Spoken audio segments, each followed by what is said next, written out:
Hello friends, how are you. I am sure बहुत मज़े में होंगे आप लोग। तो आज मैं आपके लिए एक और टॉपिक लेकर आया हूँ, वो है ट्रांसलेशन।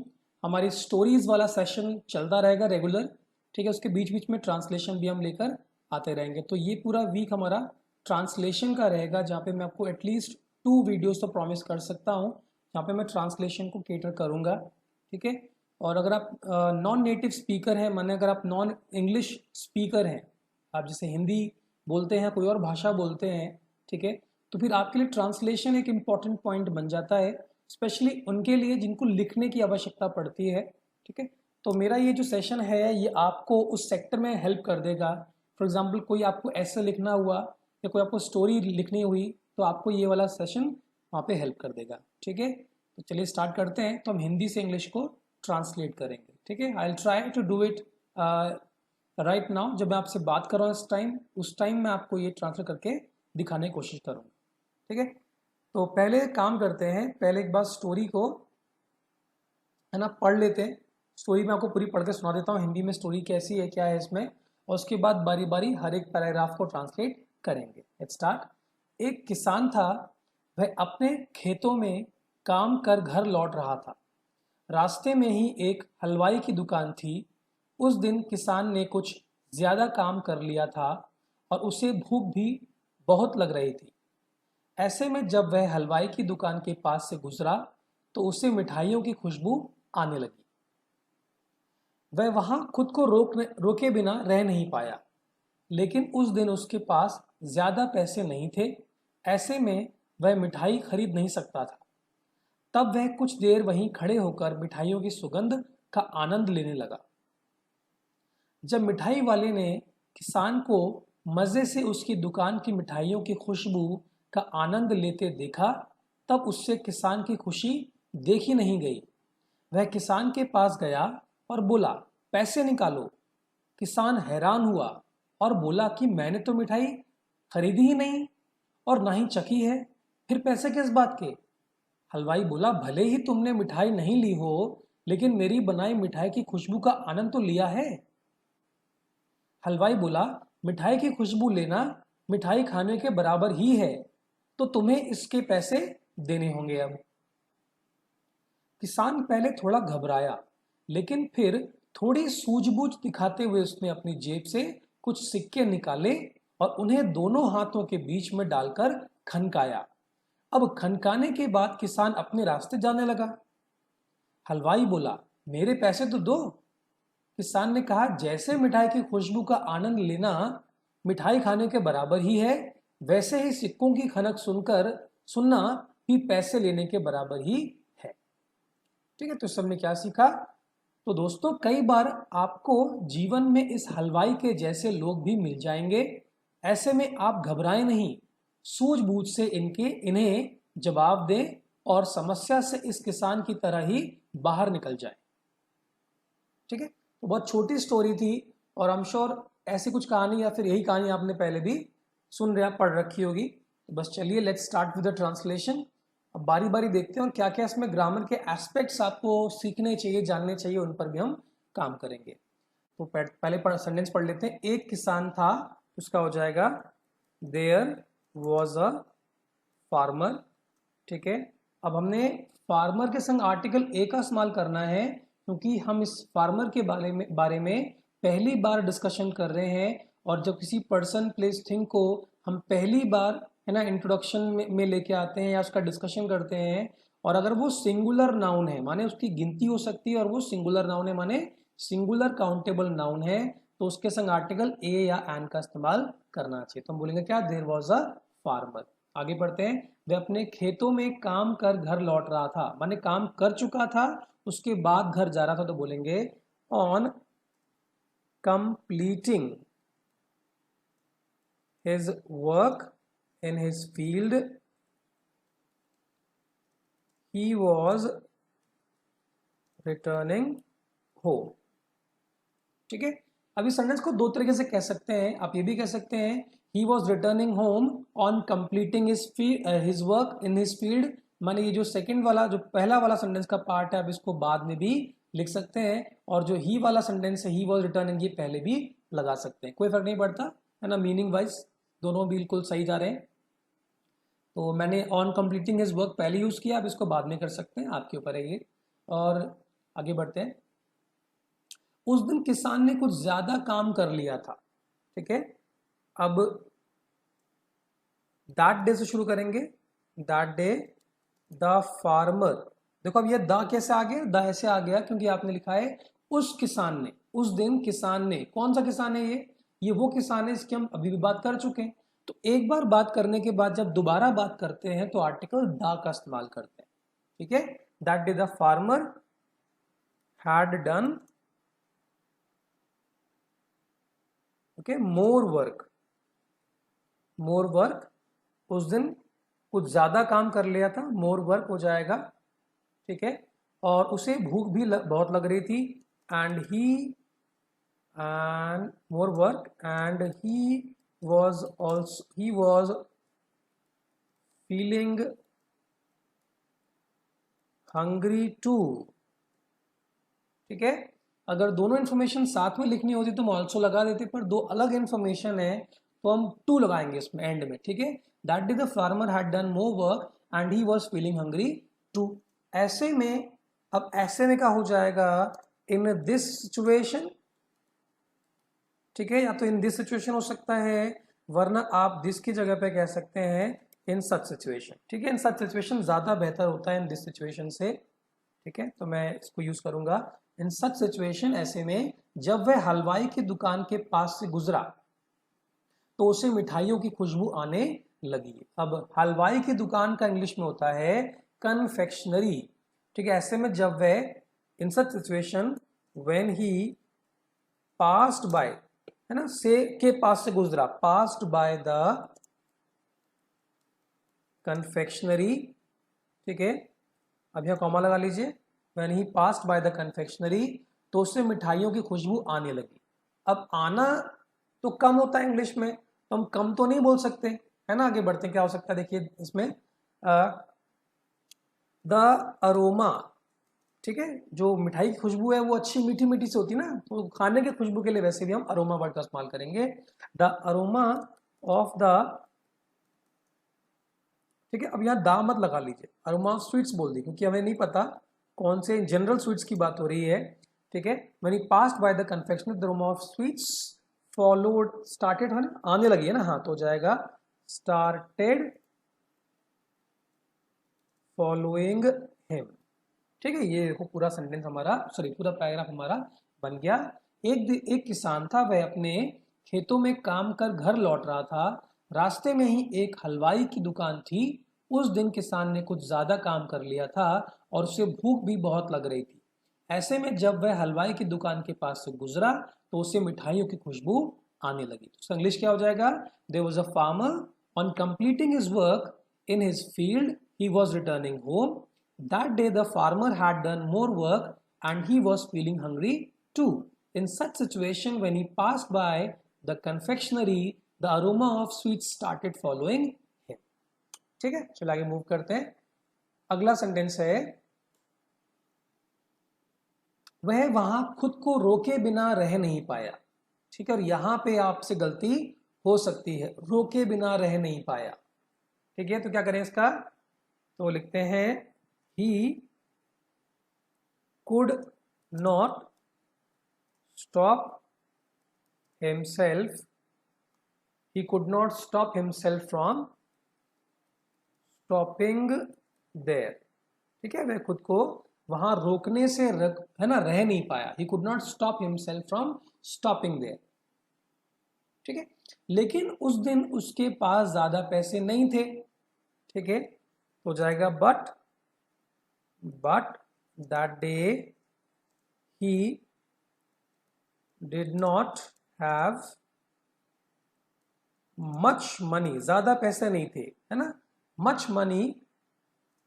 ऐसे में वह मिठाई खरीद नहीं सकता था, so he could not buy sweets, ठीक है। But that day he did not have much money so he could not buy sweets, तो मिठाई नहीं खरीद सकता था। तब वे कुछ देर वहीं खड़े होकर मिठाई के सुगंध का आनंद लेने लगा, ठीक है। देन he started, पहले हो जाएगा क्या, when he stayed there and started, मजे लेने लगा, क्या हो जाएगा, enjoying, started enjoying the aroma of the sweets। ठीक है, पढ़ते हैं एक बार, है ना। ऐसे में वह मिठाई खरीद नहीं सकता था, तब वह कुछ देर वहीं खड़े होकर मिठाइयों के सुगंध का आनंद लेने लगा, है ना। Then he stayed there and started enjoying the aroma of the sweets, बिल्कुल सही है ना। He could not stop himself from stopping there, या हम स्टेइंग देयर भी कह सकते हैं, है ना, स्टेइंग देयर कह सकते हैं। But that day he did not have much money, so he could not buy sweets, then he stayed there and started enjoying the aroma of the sweets. आगे बढ़ते हैं। नेक्स्ट है, जब मिठाई वाले ने किसान को मजे से उसकी दुकान की मिठाइयों की खुशबू का आनंद लेते देखा, तो यहां स्टार्ट करते हैं। जब के लिए क्या होगा, व्हेन हो जाएगा, व्हेन द, अब मिठाई वाले के लिए क्या होगा, मिठाइयों की दुकान का हो गया कन्फेक्शनरी, मिठाई के लिए हो जाएगा कन्फेक्शनर। ठीक है, when the confectioner saw the farmer, है ना, मजे से उसकी दुकान की खुशबू आनंद लेते हुए देखा। When the confectioner saw the farmer enjoying the aroma of, है ना, उसकी दुकान की मिठाइयां, aroma of the sweets of his shop। ठीक है, अब यहाँ शॉप लगा सकते हैं क्योंकि हमने सिर्फ दुकान वर्ड लिखा है ना, दुकान की मिठाइयां, है ना। जब मिठाई वाले ने किसान को मजे से उसकी दुकान की मिठाइयों की खुशबू का आनंद लेते देखा, when the confectioner saw the farmer enjoying the aroma of the sweets of his shop, तब उससे किसान की खुशी देखी नहीं गई। अब देखो यहाँ पे गलती अक्सर क्या हो जाती है कि व्हेन और देन का इस्तेमाल करके एग्जाम में एरर बना के दिया जाता है, और क्योंकि हिंदी में देखो आ रहा है ना, यहाँ पे जब भी आ गया है ना, ये देखो जब आ गया और यहाँ पे तब भी आ गया है, तो इंग्लिश में ये गलती मानी जाती है। आप या तो व्हेन का इस्तेमाल कर लीजिए या देन का इस्तेमाल कर लीजिए, दोनों साथ में इस्तेमाल मत करिए। तो हम क्या करेंगे, हम सिर्फ कॉमा लगाएंगे, बोलेंगे कॉमा, है ना, उससे ही could not see his happiness, उससे किसान की खुशी देखी नहीं गई। वह किसान के पास गया, he went to the farmer, तो किसान के पास गया, he went to the farmer and said, बोला, एंड सेड। ठीक है, अब यहां पे हम लगाएंगे इनवर्टेड कॉमास। किसान के पास गया और बोला पैसे निकालो। ठीक है, पे मी द मनी, पैसे निकालो। ठीक है, पे मी द मनी। किसान हैरान हुआ, तो क्या हो जाएगा, द फार्मर। ठीक है, अब हैरान हुआ का, है ना, आप सरप्राइज भी कह सकते हैं, शॉक भी कह सकते हैं, ठीक है ना। लेकिन शॉक थोड़ी सी ज्यादा, है ना, बड़ा इमोशन है, तो आप उसको थोड़ा सा रोकिए। आप तभी उसका इस्तेमाल करें जब, है ना, जब आपको लगे कि बहुत बड़ा रीजन है, तभी करें, है ना। अभी तो एक जनरल बात हो तो बोलेंगे the farmer was surprised, the farmer was surprised and said. ठीक है, क्या कहा उसने, ठीक है, मैंने तो मिठाई नहीं खरीदी है। ठीक है, I haven't BOUGHT, I haven't bought the sweets, I haven't bought sweets,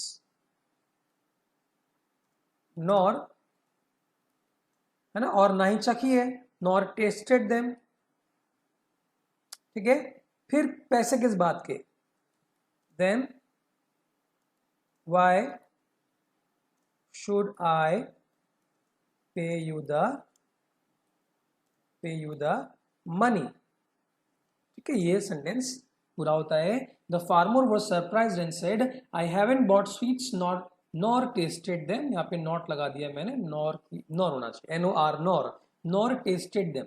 ठीक है, देन व्हाई शुड आई पे यू द मनी, तो जब मैंने ना तो खरीदी है ना टेस्ट किया है, तो फिर किस बात के पैसे दूं। ठीक है, अब यहाँ पे एक डिफरेंस और समझ ले, बॉट और परचेज्ड में क्या फर्क होता है।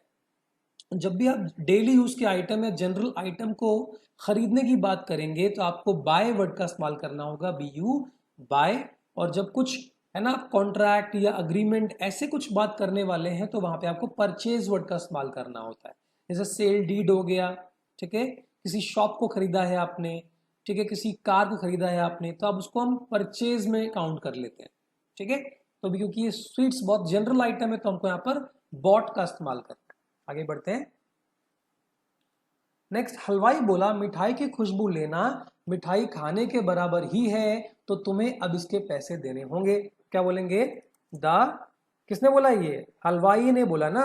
तो क्या होता है हलवाई की English? Confectioner, CONFECTIONER। The confectioner said, क्या कहा उसने? मिठाई की खुशबू लेना, है ना, दैट मीन्स स्मेलिंग कर लेते हैं ना, smelling the aroma of the, sorry the नहीं आएगा, of sweets, smelling of the aroma of sweets is equal to भी कह सकते हैं, ठीक है, इज इक्वल टू कह सकते हैं, या फिर आप कह सकते हैं इक्विवेलेंट टू, ठीक है, या आप कह सकते हैं सिमिलर टू। आप जो आपको ठीक लगे वो लगा लगा सकते हैं इसमें, ठीक है ना। Smelling the aroma of sweets is equal to, equivalent to और सिमिलर टू, क्या लिखा हुआ है? खाने के बराबर है, तो हो जाएगा eating it. Smelling the aroma of sweets is equal to eating it and, तो, ठीक है, सो हो जाएगा, तुम्हें अब इसके पैसे देंगे। So now you have to pay me for it, ठीक है, तुम्हें इसके पैसे देने होंगे, है ना। Now you have to pay me for this, okay. तो नाउ इस सेंटेंस हमारे यहाँ पर भी पूरा होता है। एक बार इसको पढ़ के देख लीजिएगा, हिंदी को भी पढ़ के देखिए, इंग्लिश को भी पढ़ के देखिए, है ना, क्लैरिटी आपको आ जाएगी। आगे बढ़ते हैं। किसान पहले थोड़ा घबराया, ठीक है, बढ़ते हैं। The farmer first got a little nervous, ठीक है, थोड़ा घबराया, नर्वस हो गया, थोड़ा सा परेशान हो गया, ठीक है, लेकिन बट, फिर थोड़ी सूझबूझ दिखाते हुए उसने अपनी जेब में, ठीक है, बट आफ्टर, फिर थोड़ी देर, फिर थोड़ी, बट देन, ठीक है, शोइंग सम विजडम और इंटेलिजेंस, ठीक है, थोड़ी सूझबूझ दिखाते हुए बट शोइंग सम विजडम और इंटेलिजेंस, उसने अपनी जेब से कुछ सिक्के निकाले। ही टुक आउट, ठीक है, सम भी लगा सकते हैं और आप फ्यू भी कह सकते हैं, है ना। कुछ सिक्के की क्या कह सकते हैं? ही टुक आउट सम कॉइन्स या took out a few coins from his pocket, ठीक है, और उन्हें दोनों हाथों के बीच में डालकर खनकाया, ठीक है, and put them in between, दोनों हाथों के बीच में, in between his both hands, and खनकाया के लिए हो जाएगा टिंकल्ड, एंड टिंकल्ड, ठीक है, he put them in between his both hands and tinkled. अब खनकाने के बाद किसान अपने रास्ते जाने लगा, ठीक है। Now now after tinkling them he started going on his way, ठीक है, खनखाने के बाद वो अपने रास्ते जाने लगा। आगे देखते हैं क्या हुआ। हलवाई बोला मेरे पैसे तो दो। किसान ने कहा जैसे मिठाई की खुशबू का आनंद लेना मिठाई खाने के बराबर ही है, वैसे ही सिक्कों की खनक सुनना भी पैसे लेने के बराबर ही है। तो यहाँ हो जाएगा the confectioner said give me my money, ठीक है, उसने बोला मेरे पैसे तो दो, गिव मी माई मनी। किसान ने कहा, the farmer said, the farmer said, just like smelling, है ना, मिठाई की खुशबू का आनंद लेना, जस्ट लाइक, तो हो जाएगा just like enjoying the smell of sweets, है ना, just like enjoying the smell of sweets is equivalent to, क्या गलती कर दी,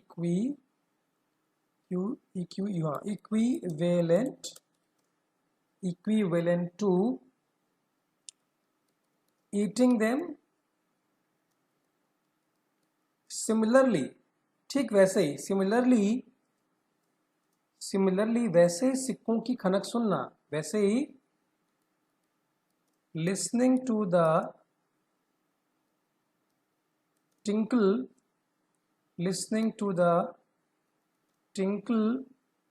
of the coins is equal to getting them, ठीक है। the confectioner said give me my money, the farmer said just like enjoying the smell of sweets is equivalent to eating them, similarly listening to the tinkle of the coins is equal to getting them, जैसे है ना मिठाई की खुशबू का आनंद लेना मिठाई खाने के बराबर है, वैसे ही सिक्कों की खनक सुनना भी पैसे लेने के बराबर ही है। और ये है कहानी की पूरी सीख जो हमको मिल रही है वो है, तो दोस्तों कई बार आपको जीवन में इस हलवाई के जैसे लोग भी मिल जाएंगे, तो क्या हो जाएगा, so friends many times you will find, इस हलवाई के जैसे you will find people like the confectioner. So friends, many times you will find people like the confectioner in your life, मिल जाएंगे ऐसे में, in this situation आप घबराएं नहीं, you should not, और आप need not कह सकते हैं, you need not get nervous, और आप यहाँ पे tense भी कह सकते हैं, need not get nervous, need not get tense, ठीक है, घबराएं नहीं, सूझबूझ से इन्हें जवाब दें, ठीक है, तो हो जाएगा answer them with your wisdom, और आप यहाँ पे इंटेलिजेंस भी कह सकते हैं, है ना, आंसर देम विद इंटेलिजेंस और विजडम एंड, और इस समस्या से, and get out of this trouble, ठीक है, और समस्या से है ना, get out of the trouble हो जाएगा, सो दिस तो लिखा नहीं है, get out of the trouble, ठीक है, जस्ट लाइक,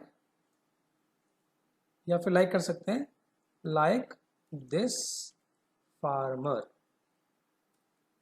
ठीक है। तो ये हमने स्टोरी यहाँ पर फिनिश कर दी। आई एम श्योर आपने स्टोरी से, है ना, ट्रांसलेशन सीखा होगा, और आपने मिठाई की दुकान के लिए और मिठाई वाले के लिए भी इंग्लिश सीख ली है, और इसी प्रकार के मैं आपके सामने वीडियोस लाता रहूँगा, आप सीखते रहिए, मैं बनाता रहूँगा, ठीक है। तो चलिए मिलते हैं नेक्स्ट वीडियो में, अंटिल देन बाय बाय।